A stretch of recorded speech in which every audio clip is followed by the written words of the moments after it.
Hello viewers, ఇప్పుడు మనము సంఖ్యా వ్యవస్థలోని మూడవ భాగాన్ని చూద్దాం. ఈ మూడవ భాగంలో మనము శేషాలను ఎలా కనుక్కోవడము అనే దాని గురించి చూద్దాము. సో మొదటగా శేషము, దానికి సంబంధించిన పదాలు మనము మొదటగా నేర్చుకుందాం. సో ఏదైనా ఒక రెండంకెల సంఖ్యని మొదటగా మనం తీసుకుందాం. నేను 63ను తీసుకుంటున్నాను. దీనిని మనము 8చే భాగించినప్పుడు 8 ఏళ్ల 56, 7 శేషంగా వస్తుంది. సో ఇప్పుడు దీనిని మనం భాగాఫలమని, ఈ మిగిలిన సంఖ్యను మనం శేషమని, మనము దీనిని భాగించడానికి ఉపయోగించిన సంఖ్యను విభాజకము అని, ఈ భాగించిన సంఖ్యను విభాజ్యము అని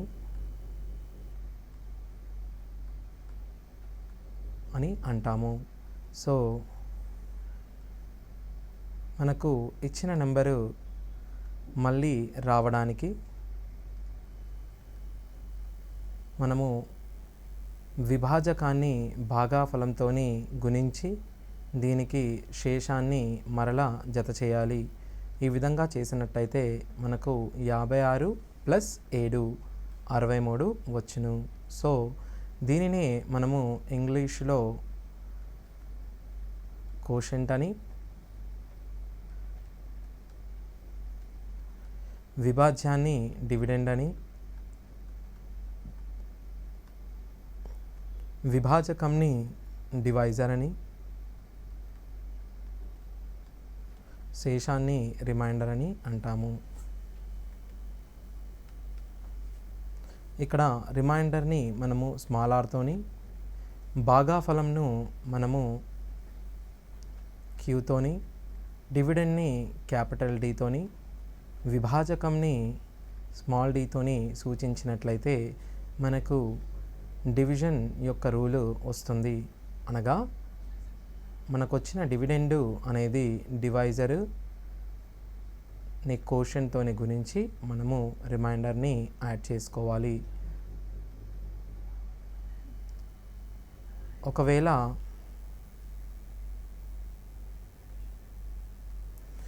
మన డివైజరు డివిడెండ్ కన్నా ఎక్కువ ఉన్నట్టయితే, అనగా మన విభాజ్యము కన్నా ఎక్కువ ఉన్నట్టయితే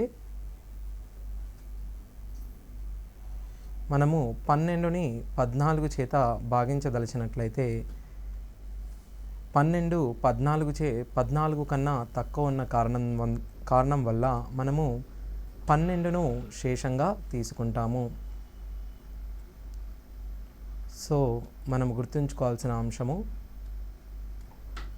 ఒకవేళ మన విభాజకము అనేది విభాజ్యము కన్నా ఎక్కువ ఉన్నచో ఆ విభాజ్యమునే మనము శేషంగా తీసుకోవాలి.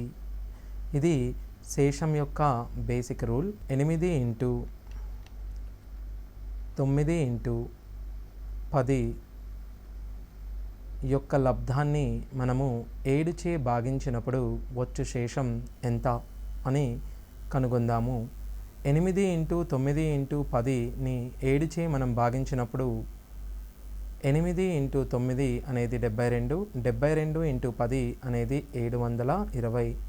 720ని మొదటగా మనము 7చే భాగించినట్లయితే 20, 7 2 14. సో ఇది 6గా వచ్చును. సో మనకు వచ్చిన శేషం 6. బట్ మనకు ఇదే శేషాన్ని సులభంగా కనుగొనే పద్ధతి ఏంటనగా, ప్రతి సంఖ్యను మీరు 7తోని డివైడ్ చేసి శేషాన్ని మొదటగా కనుగొనండి. అనగా 8ని మీరు 7తోని భాగించగా వచ్చు శేషం 1, అదేవిధంగా మీరు 9ని 7చే భాగించగా వచ్చు శేషం 2, అదేవిధంగా మీరు 10ని 7చే భాగించగా వచ్చు శేషం 3. సో మనకు మొత్తంగా వచ్చు శేషము 1 × 2 × 3 అనగా 6. సో దీనిని మనకు లబ్ధము చేసి శేషమును కనుక్కోవాల్సిన అవసరము ఉండదు. సో ఒక నెంబర్లను మనకు లబ్ధంలో ఇచ్చినప్పుడు మనము వాటి శేషాలను లబ్ధం చేసి మొత్తంగా వచ్చే శేషంని కనుక్కోవచ్చు. అదేవిధంగా ఇంకొక ఉదాహరణ చూసినట్టయితే 9 ఇంటూ 10 ఇంటూ 11ని మనం 7చే భాగించగా వచ్చు శేషాన్ని కనుక్కుందాం. సో ఇప్పుడు నేను చెప్పిన విధంగా మనం చేసినట్టయితే 9ని మనం 7చే భాగించినప్పుడు వచ్చు శేషం 2, 10ని మనం 7చే భాగించినప్పుడు వచ్చు శేషం 3, 11ను మనం 7చే భాగించినప్పుడు వచ్చు శేషం 4. సో ఈ విధంగా మనం రాసుకున్నప్పుడు 4 ముళ్ళ 6, 2 ముళ్ళ 6, 6 నాళ్ళ 24. సో మనకు శేషం 24 వచ్చును. కానీ మనము ఒక సంఖ్యను 7చే భాగించినప్పుడు శేషము ఎల్లప్పుడూ 7 కన్నా తక్కువ ఉండాలి. అనగా 24 శేషం అనేది మనకు తీసుకోలేని సంఖ్య. సో ఇప్పుడు ఈ 24ని మరల 7చే భాగించి చివరగా 3 శేషం వచ్చింది. అనగా ఎప్పుడు కానీ మనము ఒక సంఖ్యచే భాగించినప్పుడు దాని యొక్క శేషం ఆ సంఖ్య కన్నా తక్కువ ఉండేలా చూసుకోవాలి. ఇక్కడ మనకు ఒకసారి భాగించినప్పుడు 24 వచ్చింది. కానీ దీనిని మరల మనం 7చే భాగించి చివరగా వచ్చిన శేషాన్ని తీసుకోవాలి. మనకు ఇక్కడ గమనించాల్సిన అంశం ఏంటంటే శేషం అనేది ఎల్లప్పుడూ మన విభాజకము కన్నా తక్కువగా ఉండేలా మనము చూసుకోవాలి. సో ఈ కాన్సెప్ట్ పైనే మనము క్వశ్చన్స్ చూసినట్టయితే 14,414 ఇంటూ 14,416 ఇంటూ 14,418ను 14 చేత భాగించినప్పుడు వచ్చు శేషం ఎంత? మొదటగా ఇచ్చిన లబ్ధాన్ని చూసి ఆ లబ్ధాన్ని ఇచ్చట రాసుకోండి. ఇప్పుడు మనం ఈ లబ్ధంలోని సంఖ్యలను గమనించినట్టయితే ప్రతి సంఖ్యలో ప్రతి 2 సంఖ్యలకు మధ్య భేదం 2గా ఇవ్వబడింది.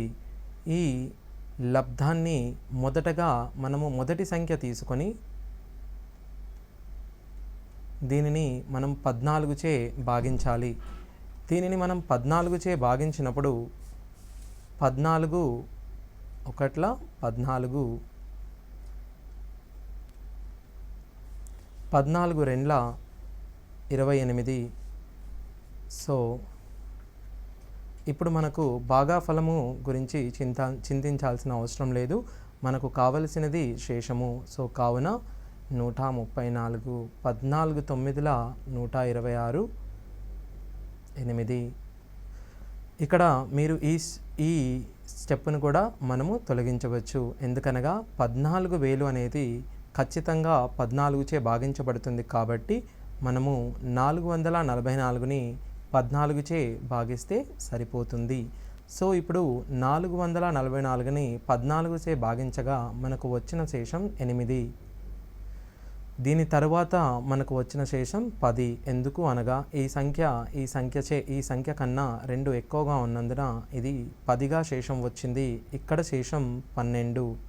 సో దీనిని మనం ఎందుకు గుణించాలి అనంటే ఈ 3 సంఖ్యలు లబ్ధంలో ఉన్నాయి కాబట్టి ఈ 3 సంఖ్యలను మనము ఈ 3 శేషాలను కూడా లబ్ధం తీసుకోవాలి. ఈ 3 శేషాల లబ్ధం 960 వచ్చింది. ఇప్పుడు ఈ 960ని మనము మళ్ళీ 14చే భాగించాలి. 14చే మనం 960ని భాగించినప్పుడు వచ్చు శేషం మన చివరిగా వచ్చు శేషం అవుతుంది. సో ఇప్పుడు 120గా వచ్చింది. 14 8 114 ఏళ్ళ 112 చివరగా మనకు వచ్చిన శేషం 8. సో ఈ 8 అనేది మనకు 14,414 ఇంటూ 14,416 ఇంటూ 14,418ను 14 చేత భాగించినప్పుడు వచ్చు శేషంగా మనం గమనించవచ్చు. ఇదే విధంగా 8ని మనం 7చే భాగించినప్పుడు వచ్చు శేషం 1. 8 ఇంటూ 8ని 7 చే భాగించగా వచ్చు శేషం 8 ఇంటూ 8 ఇంటూ 8/7. ఇప్పుడు వరుసగా వీటి శేషాలు చూడండి. 8ని మనం 7 చే భాగించినప్పుడు వచ్చే శేషం 1, మరల 8ని 7 చే భాగించగా వచ్చిన శేషం 1. సో ఫైనల్గా మనకు 1 ఇంటూ 1 అనేది 1గా వస్తుంది. ఇక్కడ కూడా మనకు 8ని 7 చే భాగించినప్పుడు శేషం 1, 8ని 7 చే భాగించగా వచ్చే శేషం 1, మళ్ళీ 8ని 7 చే భాగించగా వచ్చే శేషం 1గా వస్తుంది. ఇదే విధంగా మనము 8 into 8 into 8 into so on రాసినా కూడా దీనిని 7 చే భాగించగా వచ్చు శేషం 1గా మనం గమనించాలి. 8 టు ది పవర్ 2018ని కూడా 7 చే భాగించినప్పుడు మనకు వచ్చు శేషం 1గా వస్తుంది. మరియు 8 to the power of 16 power 32 power 64ని కూడా మనం 7 చే భాగించినప్పుడు మనకు వచ్చు శేషం 1గా మనం గమనించాలి. ఇవే కాకుండా మనము 15ని 15 ఘాతంలో 16, దీని యొక్క ఘాతంలో 17 and so on up to 20గా రాసినప్పుడు ఈ యొక్క సంఖ్యను మనము 7 చే భాగించగా వచ్చు శేషం అని అడిగినప్పుడు ఇది 15 ఇంటూ 15 ఇంటూ 15గా వచ్చును. దీనిని మనం 7 చే భాగించినప్పుడు ప్రతి సందర్భంలో మనకు వచ్చు శేషం 1 కావున మొత్తంగా వచ్చు శేషం కూడా 1 అవుతుంది. సో మనము ఇప్పుడు చూసిన ఉదాహరణలన్నీ లవము హారము కన్నా 1 ఎక్కువగా ఉన్న సందర్భంలో, కొన్నిసార్లు లవము హారము కన్నా తక్కువగా కూడా ఉండవచ్చు. అది ఏ విధంగా అంటే 2 పవర్ 309ని మనము 7 చే భాగించినప్పుడు వచ్చు శేషం ఎంత అని అడిగినప్పుడు 2 పవర్ 309ని మనం 7 చే భాగించినప్పుడు వచ్చు శేషం నేను అడుగుతున్నాను. సో ఇప్పుడు మనము 2 యొక్క ఘాతాలలో 7కు దగ్గరగా వచ్చే సంఖ్యను మొదటగా కనుక్కోవాలి. సో 2 పవర్ 1 అనేది 2, 2 పవర్ 2 అనేది 4, 2 పవర్ 3 అనేది 8. సో 8 అనేది 7కు దగ్గరగా గల సంఖ్య. సో మనము ఇచ్చిన సంఖ్యను 2 పవర్ 3లో ఎక్స్ప్రెస్ చేయడానికి ప్రయత్నించాలి. సో 2 పవర్ 3 ఇంటూ 309ని మనము 3 ఇంటూ 103గా రాసుకోవచ్చు. 3 ఇంటూ 103 ఈజ్ ఈక్వల్స్ టు 309 కావడం వల్ల మనము 309ని 3 ఇంటూ 103గా రాస్తున్నాము. ఇప్పుడు దీనిని 2 పవర్ 3 అనగా 8 పవర్ 103/7. ఇప్పుడు మన లవం అనేది హారము కన్నా 1 ఎక్కువగా ఉన్నందువల్ల మనకు వచ్చు శేషం 1గా మనం పరిగణించవచ్చు. అదేవిధంగా 2 పవర్ 310ని 7 చే భాగించినప్పుడు వచ్చు శేషం ఎంత? సో 2 పవర్ 310 మనం చూసినట్టయితే 2 ఇంటూ 2 పవర్ 303గా రాసుకోవాలి. 309గా రాసుకున్న తర్వాత 2 దీనిని మనము 8లలో ఎక్స్ప్రెస్ చేయాలి. సో దీనిని 8 ఘాతములలో ఎక్స్ప్రెస్ చేసినట్టయితే 8 పవర్ 103 103గా మనం దీనిని రాసుకోవచ్చు. సో 2ని 7 చే భాగించినప్పుడు మనకు వచ్చు శేషం 2, మరియు 8ని మనం 7 చే భాగించగా వచ్చు శేషం 1. సో మనకు చివరగా వచ్చే శేషం 2 ఇంటూ 1 2గా మనం గమనించవచ్చు. అదేవిధంగా మనము 7 పవర్ 311ను 8చే భాగించినప్పుడు వచ్చు శేషం ఏమిటనేది మనం ఇప్పుడు కనుక్కుందాం. సో దీనిని నేను 8 ఘాతాలలో ఎక్స్ప్రెస్ చేయడానికి 2 రెండ్లు అడ్డంగా ఉన్నాయి. సో ఈ 2 రెండ్లను మీరు మొదటగా రాసుకొని దాని తర్వాత దీనిని 2 పవర్ 309గా మనం రాసుకోవచ్చు. సో దీనిని 7చే భాగించినప్పుడు మనము శేషాలను విడిగా కనుగొందాము. దీనిని మనం 4 ఇంటూ 8 పవర్ 103గా రాయొచ్చు. సో 4ని మనం 7చే భాగించినప్పుడు మనకు వచ్చు శేషం 4. 8 పవర్ ఏదైనా ఒక సంఖ్యను మనం 7చే భాగించినప్పుడు మనకు వచ్చు శేషం 1. కావున 4 ఇంటూ 1 4గా మనము శేషాన్ని గుర్తించవచ్చు. అదేవిధంగా 2 పవర్ ఏదైనా ఒక సంఖ్యను మనం యాదృచ్ఛికంగా తీసుకుందాము. 1117ని మనము 15చే భాగించగా వచ్చు శేషాన్ని ఇప్పుడు మనం కనుగొందాము. మొదటగా మనము మన లవముని ఒకటి ఎక్కువ లేదా తక్కువగా హారానికి ఉండేలా చూసుకోవాలి. సో 15కు దగ్గరలో ఉన్న 2 యొక్క ఘాతాన్ని మనము మొదటగా గుర్తించాలి. 2 యొక్క ఘాతాలను మనం రాసినట్లయితే 2 పవర్ 1 2 గాను, 2 పవర్ 2 4 గాను, 2 పవర్ 3 8 గాను, 2 పవర్ 4 16 గాను మనం గమనించవచ్చు.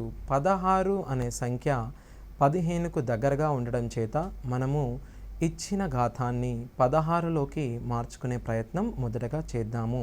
16 అనగా 2 పవర్ 4. ఇచ్చిన ఘాతము 1117. 1117ని మొదటగా మీరు 4చే భాగించినట్లయితే 4 రెండ్ల 8 3 శేషంగా వచ్చును. ఇక్కడ 1 మనం దించుకుంటే 4 ఇంటూ 7 28 37 4 9ల 36 1 శేషంగా వచ్చును. అనగా దీనిని మనం 2 ఘాతము 1 ప్లస్ 27 ఈ విధంగా చూసుకున్నట్టయితే మీరు 31 వచ్చును. సో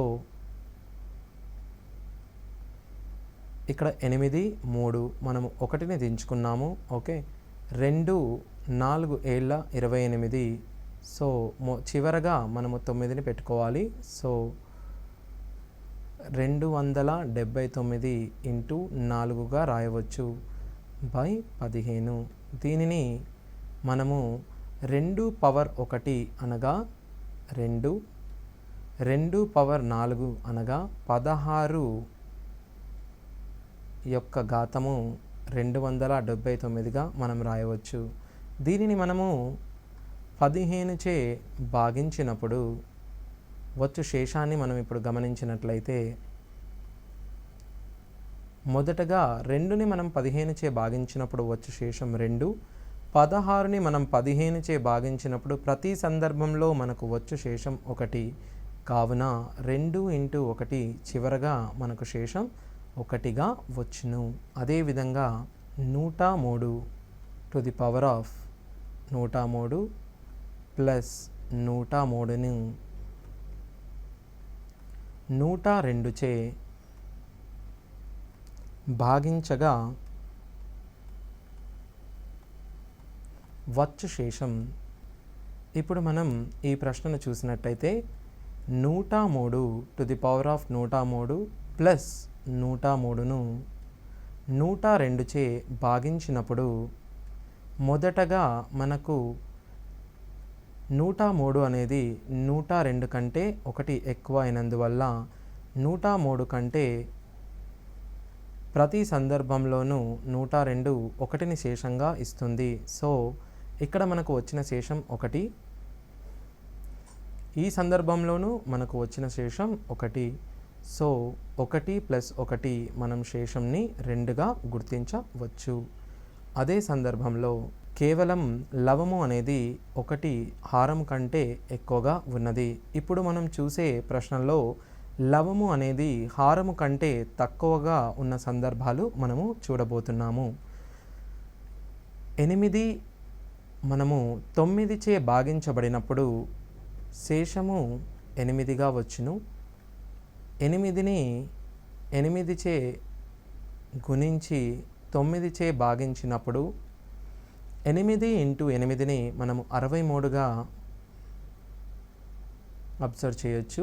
63/9 64గా మనం గమనించవచ్చు. 64ని 9చే మనం భాగించినప్పుడు 63. సో మిగిలిన సంఖ్య 1. సో నేను ఈ స్థలంలో రాసేటివన్నీ శేషాలుగా రాస్తున్నాను. సో 64ని మనం 9చే భాగించినప్పుడు వచ్చు శేషం 1. సో ఇదే విధంగా నేను 8 × 8 × 8ని 9చే భాగించినప్పుడు మరల తిరిగి వచ్చు శేషం మనకు ఈ సందర్భాలను మనం గమనించి శేషంగా రాసినట్టయితే 8 × 8ని 9చే భాగించినప్పుడు మనకు వచ్చిన శేషం 1 మరియు 8ని 9చే భాగించినప్పుడు మనకు వచ్చిన శేషం 8. సో చివరగా 8 × 1 శేషం 8 అగును.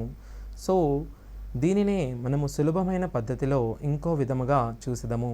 ఎలా అనగా 8ని 9చే భాగించినప్పుడు మనకు వచ్చు శేషం 1. 8, 9 దీనిని మనము భాగించినచో శేషాన్ని రుణశేషంగా మనము ఇక్కడ గమనిస్తాము. సో శేషాలలో మనకు నిజానికి రుణశేషము అనేది ఉండదు. కానీ మనము మన ప్రశ్నను సులభతరం చేయడానికి ఒక లాజికల్గా ఈ -1 అనేది మనము వాడుతున్నాము.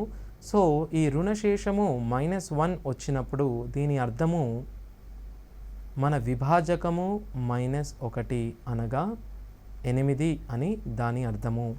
అదేవిధంగా 8 × 8ని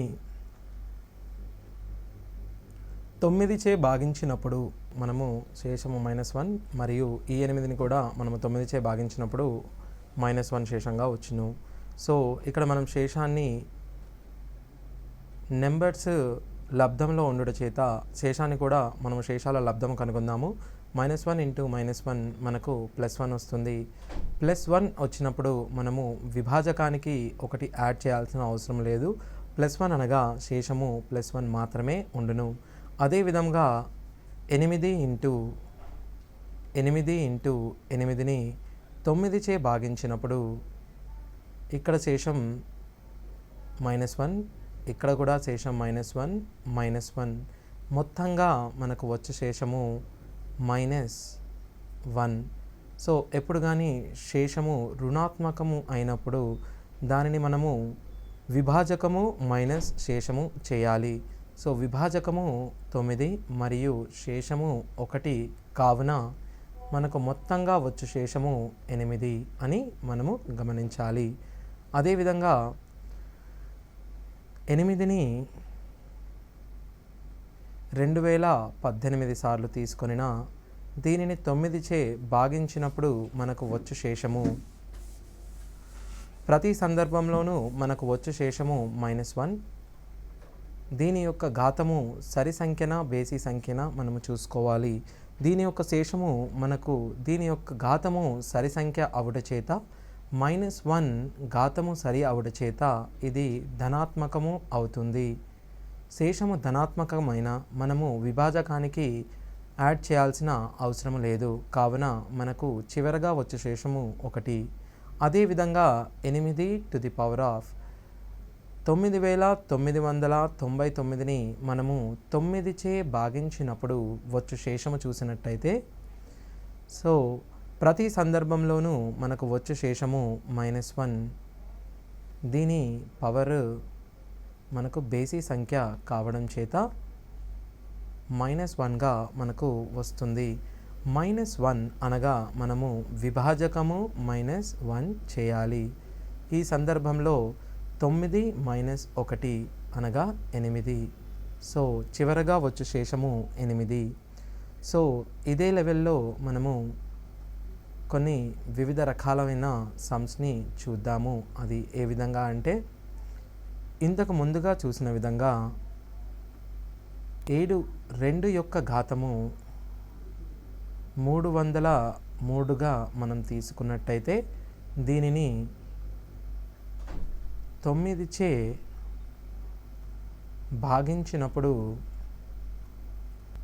వచ్చు శేషం. ఇక్కడ మనము గమనించినట్టయితే మన లవము 2 ఘాతము 303 మరియు మన హారము 9గా మనం గమనించవచ్చు. 2 పవర్ 303ను మొదటగా మనము 9కి దగ్గరగా ఉండేలా 2 ఘాతాన్ని కనుగొనాలి. 2 యొక్క ఘాతాలలో 2 పవర్ 1 అనగా 2, 2 పవర్ 2 అనగా 4, 2 పవర్ 3 అనగా 8, 2 పవర్ 4 అనగా 16. దీనిలో 8 అనేది 2కు 9కి దగ్గరగా ఉండడం చేత దీనిని 2 ఘాతము 3 ఘాతము 101గా మనము తీసుకోవచ్చు. 9తోని మనము చేసినప్పుడు 2 power 3 to the power of 101ని 9చే మనము చేసినప్పుడు ప్రతి సందర్భంలోనూ మనకు శేషము రుణాత్మకము అవుతుంది. సో అది -1గా వస్తుంది. -1 టు ది పవర్ ఆఫ్ వచ్చిన సంఖ్య బేసి సంఖ్య కావున మనకు చివరగా వచ్చు శేషము -1. ఎప్పుడు కానీ మనకు శేషము రుణాత్మకమైనచో ఆ సంఖ్యను మనము దాని యొక్క విభాజకము నుండి తీసివేయాలి. విభాజకము 9 కావున మనకు వచ్చే శేషము 8. అదేవిధంగా 2 పవర్ 305ను మనము 9చే భాగించినప్పుడు దీనిని మనకు 8 యొక్క ఘాతాలలో ఎక్స్ప్రెస్ చేయడానికి 2 రెండ్లు అడ్డంకుగా ఉన్నాయి. ఈ 2 రెండ్లను మొదటగా రాసుకొని దీనిని 2 ఘాతము 303గా మనం రాసుకోవాలి. 9 2 పవర్ 2 అనగా 4 ఇంటూ 2 పవర్ 303ను మనము 8 పవర్ 101గా రాసుకోవచ్చు. సో ఇక్కడ మనకు శేషము 4. రెండో సందర్భంలో మనకు శేషము -1గా మనం గమనించవచ్చు. 4 ఇంటూ -1 చివరగా మనకు వచ్చు శేషము -4. శేషము మైనస్ వచ్చినప్పుడు మనము గుర్తుంచుకోవాల్సిన విషయము విభాజకము -4 చేయాలి. 9 - 4 చేయగా మనకు వచ్చు శేషము 5. సో ఈ విధంగా మనము శేషము 2 కన్నా లవము కన్నా హారము 1 తక్కువగా ఉన్నను, లవము కన్నా హారము 1 ఎక్కువగా ఉన్నచో ఈ విధంగా మనము దానిని మార్చుకొని చేయాలి. సో ఇప్పుడు మరికొన్ని ఉదాహరణలు శేషం పైన మనము చూద్దాము. ఇదే మనము 3 పవర్ 1114ను మనము 15చే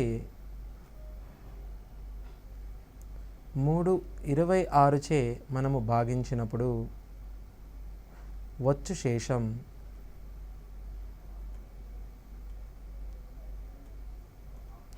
మొదటగా 3 యొక్క ఘాతాలలో మనము 26కు దగ్గరగా ఉన్న సంఖ్యను కనుక్కోవాలి. 27గా మనం గమనించవచ్చు. సో ఇచ్చిన ఘాతానాన్ని ముందు 3 యొక్క గుణిజంగా మీరు రాసుకోవడానికి ప్రయత్నించండి. సో మనము చేయవలసినది ఇచ్చిన ఘాతాన్ని 3 యొక్క గుణిజంగా రాసుకోవడానికి 3 ముళ్ళ 9, 2 మిగులుతుంది 21, 3 ఏళ్ళ 21, 4ని మనం కిందికి దించుకున్నట్టయితే 1 మిగులుతుంది. దీనిని మనం 3 పవర్ 1 ఇంటూ 3 పవర్ 3 పవర్ 371గా మనం పరిగణించవచ్చు. ఈ విధంగా రాసినట్టయితే దీనిని తిరిగి మరలా 3 × 27 పవర్ 371గా మనం రాసుకోవచ్చు. దీనిని మనం 26 చే భాగించినప్పుడు మొదటి సందర్భంలో శేషం 3 గాను, రెండవ సందర్భంలో శేషం 1 గాను వచ్చును. 1 ఎందువలన అనగా ఈ 27ను మనం ఎక్స్పాండ్ చేసి రాసినప్పుడు ప్రతి సందర్భంలోనూ 26 మనకు శేషంగా 1 శేషంగా వస్తుంది. సో ఇక్కడ శేషం 3 గాను, రెండవ సందర్భంలోనూ శేషం 1 గాను వస్తుంది. ఈ రెండు సంఖ్యలు లబ్ధంలో ఉన్నందువలన శేషము 3 × 1 చివరిగా మనకు 3గా వచ్చును. సో ఈ విధంగా మనము శేషాలను ఘాతాంకాలుగా ఇచ్చినప్పుడు మనము కనుక్కోవాలి. అదేవిధంగా ఇంకొక ఉదాహరణ మనము చూద్దాం. 101 పవర్ 101 ప్లస్ 101ని మనం 2 చే 102 చే సో 101 పవర్ 101 ప్లస్ 101ను మనం 102 చే భాగించినాం అనుకోండి. మొదటి సందర్భాల్లో మనకు వచ్చే శేషము -1 గాను, రెండవ సందర్భంలోనూ మనకు వచ్చే శేషం -1 గాను మనం గమనించవచ్చు. మొత్తంగా మనకు వచ్చే శేషం -2. సో ఎప్పుడు కానీ శేషము రుణాత్మకము అయినప్పుడు మనము 102 - 2 అనగా చివరగా వచ్చే శేషం 100గా మనం గుర్తించాలి. సో ఇలా వివిధ రకాలుగా మనకు లవము హారము కన్నా 1 పెద్దగాను లేదా లవము హారము కన్నా 1 తక్కువగాను అడిగే అవకాశము చాలా ఉంది. సో ఈ శేషాలలో సో ఇచ్చిన సంఖ్యలను వివిధ రకాలుగా వాడు అడిగే అవకాశం ఉంటుంది. కొన్ని ఉదాహరణలు ఇదే విధంగా చూద్దాము. ఒక సంఖ్యను 5 చే భాగించినప్పుడు వచ్చు శేషం 4. ఆ సంఖ్య 2 చే గుణించి 5 చే భాగించినప్పుడు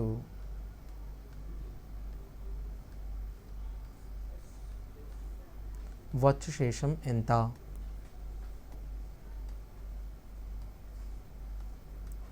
సో ఒక సంఖ్యను 2 చే ఒక సంఖ్య n 5 చే భాగించినప్పుడు మనకు వచ్చు శేషం 4గా ఇవ్వడం జరిగింది. దీని అర్థం nను మనం 5 చే భాగించినప్పుడు 4 శేషంగా వస్తుంది. మరలా అడిగిన ప్రశ్నను మనము గమనిస్తే ఆ సంఖ్యను 2 చే గుణించి 5 చే భాగించినప్పుడు వచ్చు శేషం అడుగుతున్నాడు. సో ఈ సంఖ్యను మీరు 2 చే గుణించండి. ఇప్పుడు మరలా దీనిని 5 చే భాగించండి. మనకు తెలిసిన దాని ప్రకారం 5ను 5 చే n భాగించగా వచ్చు శేషం 4. ఇది ఇవ్వబడిన దత్తాంశము. 2ను 4 చే మల్టిప్లై చేయండి. 8/5 అనగా చివరగా వచ్చు శేషము 3. ఇక్కడ మనం గమనించాల్సిన విషయము, మొదటి సందర్భంలో వచ్చిన శేషము 4. ఒక సంఖ్యను మనం 2 చే గుణించినప్పుడు మీరు దానిని డైరెక్ట్గా శేషాన్ని కూడా 2 చే గుణించండి. శేషాన్ని 2 చే గుణించినప్పుడు మనకు వచ్చు శేషం 8. 8 అనేది 5 కంటే ఎక్కువ ఉన్నందువలన మరల దానిని 5 చే భాగించినప్పుడు మనకు వచ్చు శేషము 3. అదేవిధంగా ఇదే ప్రశ్నను కాస్త మార్చి 3 చే గుణించి 5 చే భాగించినప్పుడు వచ్చు శేషము అని అడిగిన వేళల ఆ సంఖ్య యొక్క శేషము 4 కావున ఆ సంఖ్యను మనం 3 చే గుణించి మరల దీనిని 5 చే భాగించాలి. సో 12ను 5 చే మనం భాగించినప్పుడు దీనిలో వచ్చు శేషము 2. ఇదే విధంగా ఇదే సంఖ్యను మనము వివిధ విధాలుగా అడగవచ్చు. అది ఏ రకంగా అనగా, ఒక సంఖ్యను ఒక సంఖ్య ఎన్ను 5చే గుణించగా వచ్చు శేషము 3. ఆ సంఖ్య యొక్క వర్గాన్ని 5చే గుణించగా వచ్చు శేషం ఎంత? మనము ఒక సంఖ్యను ఇచ్చి ఆ సంఖ్యను 5చే గుణించగా 5చే భాగించగా వచ్చు శేషం 3 మరియు ఆ సంఖ్య యొక్క వర్గాన్ని, ఆ సంఖ్య యొక్క వర్గము అనగా n ఇంటూ nను 5చే భాగించినప్పుడు మనకు వచ్చు శేషాన్ని గనక చూసినట్టయితే మనకు ప్రతి సందర్భంలో వచ్చు శేషము 3, మరలా 3. 3 ఇంటూ 3 మనకు 9గా వస్తుంది. ఈ 9ను మనం 5చే చేసినప్పుడు మనకు వచ్చు శేషము 4. ఇదే సంఖ్యను మనము దీని ఘనముని 5చే భాగించినప్పుడు వచ్చు శేషము, ఒక సంఖ్యను భాగించినప్పుడు 5చే 3 శేషంగా వచ్చును. ఆ సంఖ్య యొక్క ఘనమును 5చే భాగించినప్పుడు వచ్చు శేషము, ఆ సంఖ్య యొక్క ఘనమును 5చే భాగించగా వచ్చు శేషము 3, 3, 3. సో 3 ఇంటూ 3 ఇంటూ 3 మనకు 27గా వచ్చును. 27 5 కన్నా ఎక్కువ అయిన కారణందున 27ను మనము 5చే భాగించగా మనకు చివరగా వచ్చు శేషము 2. ఈ విధంగా మనకు 2 శేషంగా వస్తుంది. ఇదే ఇప్పుడు చూసినట్టయితే ఇదే రకంగా ఒక సంఖ్యను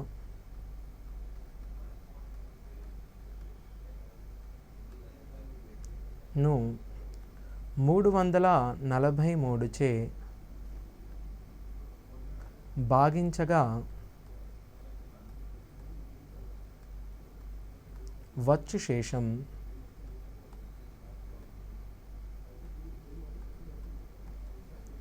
70 మరియు అదే సంఖ్యను 49చే భాగించగా వచ్చు శేషం ఎంత? మీరు ఒకవేళ ప్రశ్నను గమనించినట్టయితే ఒక సంఖ్యను 343చే భాగించగా వచ్చు శేషము 70 మరియు అదే సంఖ్యను 49చే భాగించగా వచ్చు శేషం ఎంత అని అడుగుతున్నాడు. సో ఒక సంఖ్యను మనము 343చే భాగించినప్పుడు వచ్చు శేషము 70. ఒక సంఖ్యను మనము ఏ విధంగా రాసుకున్నామో మనము ఈ అంశము మొదట్లో చూడడం జరిగింది. దానిని ఒక సంఖ్యని మరియు విభాజ్యాన్ని మనము విభాజకము ఇంటూ భాగాఫలం ప్లస్ శేషంగా రాయడం జరిగింది. సో ఇక్కడ మనకు విభాజకము 343 మరియు శేషము 70. మనకు భాగాఫలం తెలియనందున మనము భాగాఫలాన్ని k అని అనుకుందాం. సో ఇచ్చిన సంఖ్య 343 ఇంటూ k ప్లస్ 70 రూపంలో ఉండును. ఎందువలన అనగా 343 అనేది విభాజకము మరియు 70 అనేది శేషము. అదేవిధంగా ఇదే సంఖ్యను మనము 43చే భాగించినప్పుడు 49చే భాగించినప్పుడు 49చే మనం భాగించినట్లయితే 343ను 49చే మనం భాగించగా 343 అనేది 49 యొక్క గుణిజము. కావున మొదటి సందర్భంలో మనకు వచ్చు శేషము 0. సో మనకు వచ్చే శేషం ఏదైతే ఉందో అదే మనకు రెండవ సందర్భం నుండి మనకు శేషం వచ్చును. 70ను మనం 49చే డివైడ్ చేసినప్పుడు మనకు వచ్చే శేషం 21. చివరగా 0 ప్లస్ 21 21గా శేషం వచ్చును. సో ఈ పద్ధతిలో ఈ మోడల్ కనుక మనకు చూసినట్టయితే 343 మొదటగా ఇచ్చిన విభాజకము, రెండవగా ఇచ్చిన విభాజకము 49. ఎల్లప్పుడూ రెండవ విభాజకము అనేది మొదటి విభాజకము యొక్క కారణాంకము అవుతుంది. ఏ విధంగా అనగా ఒకవేళ నేను మొదటి విభాజకముని 256గా ఇచ్చినట్లయితే నేను రెండవ విభాజకాన్ని 64గా ఇచ్చి ఉండేవాన్ని. ఎందుకు అంటే 256 యొక్క కారణాంకము 64 కనుక 256 ఇచ్చినప్పుడు నేను 64 కానీ 16 కానీ 128 కానీ విభాజకంగా ఇచ్చి ఉండేవాన్ని. సో ఈ సందర్భంలో మీరు సులభంగా చేయదలుచుకుంటే మొదటి సందర్భంలో వచ్చిన శేషాన్ని రెండవ సందర్భంలోని విభాజకముతోని భాగించండి. రెండవ సందర్భంలోని విభాజకము 49 కావున మీకు వచ్చు శేషము 21. ఓకేనా? సో ఇప్పుడు మనము ఒకసారి చిన్నగా రివైజ్ చేద్దాము. మనము మొదటగా చేసినది ఒక సంఖ్యను దానికంటే ఒకటి తక్కువగా ఉన్నప్పుడు డివైడ్ చేసినప్పుడు వచ్చు శేషము. ఇక్కడ మన లవము అనేది హారము కంటే ఒకటి తక్కువగా ఉంది. సో లవము అనేది హారము కంటే ఒకటి ఎక్కువగా ఉంది. సో లవము అనేది హారము కన్నా ఒకటి తక్కువగా ఉన్నందున మీరు ఇక్కడ వచ్చే శేషము మనము 1గా చూసాము. అదే హారము కన్నా మన లవము 1 ఎక్కువగా ఉంది. సో ఈ సందర్భంలో ప్రతి సందర్భంలోనూ పవర్ n ఉన్నా కూడా శేషం 1గానే వస్తుంది. అదే లవము హారము కన్నా తక్కువ ఉన్నప్పుడు మనము శేషాన్ని -1 అనుకున్నాము. ఇక్కడ మనం పవర్ n తీసుకున్నట్టయితే n అనేది సరి సంఖ్య అయినచో శేషము 1గాను మరియు బేసి సంఖ్య అయినచో శేషము 7గాను తీసుకున్నాము. సో ఈ రెండు సందర్భాలలో మనము లవము హారము కన్నా 1 ఎక్కువ, లవము హారము కన్నా 1 తక్కువ, ఈ సందర్భాలలో మనకు క్వశ్చన్స్ అడిగే ఛాన్స్ ఎక్కువగా ఉంది. దాని తర్వాత ఇదే దానిని పదప్రయోగం యూస్ చేసి ఈ కింది విధంగా అడగవచ్చు. ఒక సంఖ్యను 5చే భాగించినప్పుడు శేషం 4, అదే సంఖ్యను 2చే గుణించి లేదా 3చే గుణించి లేదా దాని యొక్క వర్గముచే గుణించినప్పుడు వచ్చే సంఖ్యను మనము అడగవచ్చు. సో ఈ క్రింది విధానాలుగా మనం వీటిని రాయవచ్చు. ఇప్పుడు మనము సరి సంఖ్యలు మరియు బేసి సంఖ్యలు వాటి యొక్క వివిధ ధర్మాలను చూద్దాం. సరి సంఖ్యలు మనము 2 సరి సంఖ్యలను తీసుకుందాం మరియు ఒక సరి సంఖ్య, ఒక బేసి సంఖ్య, ఒక బేసి సంఖ్య మరియు సరి సంఖ్య, ఒక బేసి సంఖ్య, 2 బేసి సంఖ్యలను తీసుకున్నట్టయితే దీని యొక్క మొత్తము మరియు లబ్ధాలని చూద్దాం. 2 సరి సంఖ్యల మొత్తము సరి సంఖ్య అగును. 2 బేసి సంఖ్యల ఒక సరి సంఖ్య మరియు బేసి సంఖ్యల మొత్తం బేసి అవును. ఒక బేసి సంఖ్య మరియు సరి సంఖ్యల మొత్తం బేసి సంఖ్య అవును. మరియు 2 బేసి సంఖ్యల మొత్తం సరి సంఖ్య అవును. దీనిని మనము ఇంగ్లీష్లో ఈవెన్ నెంబర్ మరియు ఆడ్ నెంబర్గా చెప్తాము. బేసి ఒకవేళ మనము లబ్ధముని చూసినట్టయితే 2 సరి సంఖ్యల యొక్క లబ్ధము ఎల్లప్పుడూ సరి సంఖ్యను మరియు ఒక సరి సంఖ్య మరియు బేసి సంఖ్యల లబ్ధము సరి సంఖ్యను, ఒక బేసి సంఖ్య మరియు సరి సంఖ్యను చూసినట్టయితే దాని యొక్క లబ్ధము సరి సంఖ్య, 2 బేసి సంఖ్యల యొక్క లబ్ధము బేసి సంఖ్యగా మనం చెప్పుకోవచ్చు. ఇది మీకు సులభంగా గుర్తుండడానికి ఎల్లప్పుడూ మనం చూడవలసినది ఒక సరి సంఖ్యను మీరు 0గా తీసుకోండి మరియు బేసి సంఖ్యను 1గా తీసుకోండి. సరి సంఖ్యను 0గా మరియు 1ని బేసి సంఖ్యగా తీసుకున్నట్టయితే మీరు సరి సంఖ్య స్థానంలో 0ని ప్రతిక్షేపించండి. బేసి సంఖ్య స్థానంలో 1ని ప్రతిక్షేపించండి. 0 + 0 మనకు 0గా వచ్చును. 0 + 1 1, 1 + 0 1, 1 + 1 2, 2ని మనం సరి సంఖ్యగా గమనించవచ్చు. అదేవిధంగా 0 + 0 × 0 0, లబ్ధములో 1 సరి సంఖ్య అయినా ఒక్క 0 మనకు లబ్ధంలో ఉన్న ఆ మొత్తం లబ్ధము 0గా మనం చెప్పుకోవచ్చు. అదేవిధంగా కొన్ని సంఖ్యల లబ్ధము బేసి సంఖ్య అయినా వాటి సంఖ్యలలో ఉన్న అన్ని సంఖ్యలు మనము బేసి సంఖ్యగా గమనించవచ్చు. ఈ ప్రాపర్టీస్, దీని యొక్క ధర్మాలు మనం యూజ్ చేసి ఏ విధంగా ప్రశ్నలు అడగగలరో ఇప్పుడు మనం చూద్దాం. m అనేది ఒక సరి సంఖ్య మరియు n అనేది ఒక బేసి సంఖ్య అయిన m³ + n² + mn into m² + n² minus n³ + m² + mn into m+n అనేది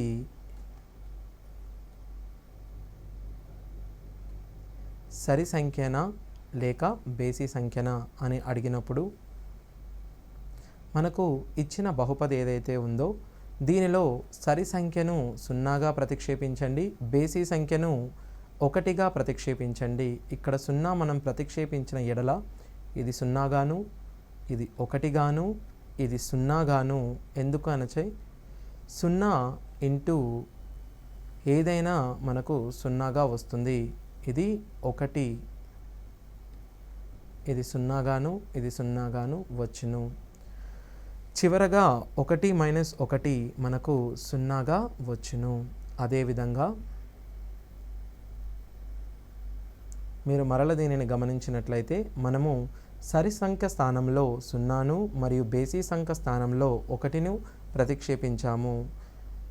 జనరల్గా విద్యార్థులు సరి సంఖ్య స్థానంలో 2ను మరియు బేసి సంఖ్య స్థానంలో 1ని ప్రతిక్షేపిస్తారు. అలా చేసిన ఎడల మనకు ఈ ఎక్స్ప్రెషన్ని సాల్వ్ చేయడానికి మనకు చాలా టైం పడుతుంది. సో అందువలన సరి సంఖ్య స్థానంలో మీరు 0ను ప్రతిక్షేపించండి. x1 × x2 × x3 10 సంఖ్యల లబ్ధము బేసి సంఖ్య అయిన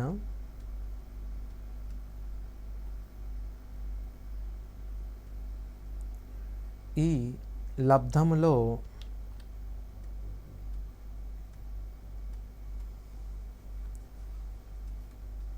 ఉపయోగించిన సరి సంఖ్యలు ఎన్ని?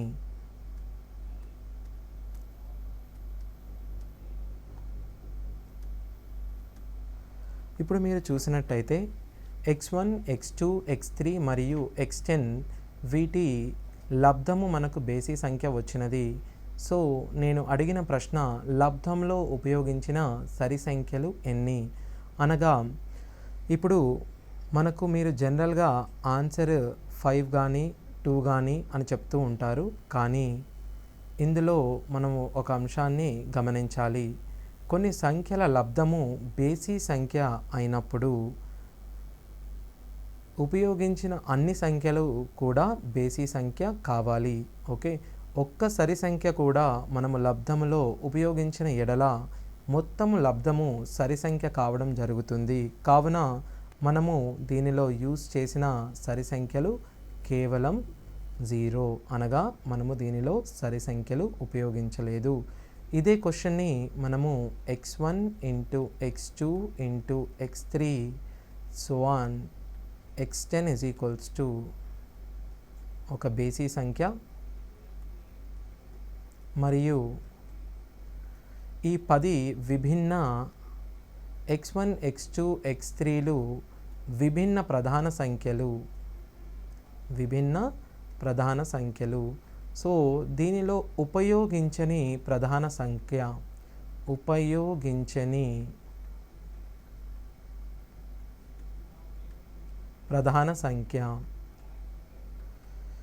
ఇవన్నీ బేసి సంఖ్యలు కావడంచే మనము ఇందులో సరి ప్రధాన సంఖ్య అయిన 2ను ఉపయోగించే అవకాశము లేదు. సో దీని జవాబు 2. సో ఇది కేవలం మనకు ధర్మాలను క్షుణ్ణంగా చదవడం వల్ల మాత్రమే ఇలాంటి క్వశ్చన్స్ని మనం ఆన్సర్ చేయడం జరుగుతుంది. సో మొదటగా చెప్పిన పార్ట్ 1 మరియు పార్ట్ 2లను మీరు కంపల్సరీ అనుసరించండి. వాటి ధర్మాలను ప్రత్యేకించి క్షుణ్ణంగా చదవండి. సో ప్రతి ధర్మము ఒక్కొక్క క్వశ్చన్లో యూజ్ అవ్వడం జరుగుతుంది. సో నార్మల్గా విద్యార్థులకు క్వశ్చన్స్ ఇచ్చినప్పుడు చేయడం చాలా సులభంగా ఉంటుంది. కానీ ఆ ప్రశ్నలు ధర్మాలను బేస్ చేసుకొని ఇచ్చినప్పుడు క్వశ్చన్స్ కొంచెం కష్టతరంగా ఉండడం జరుగుతుంది. సో ప్రతి ధర్మాన్ని క్షుణ్ణంగా చదవండి. So thank you.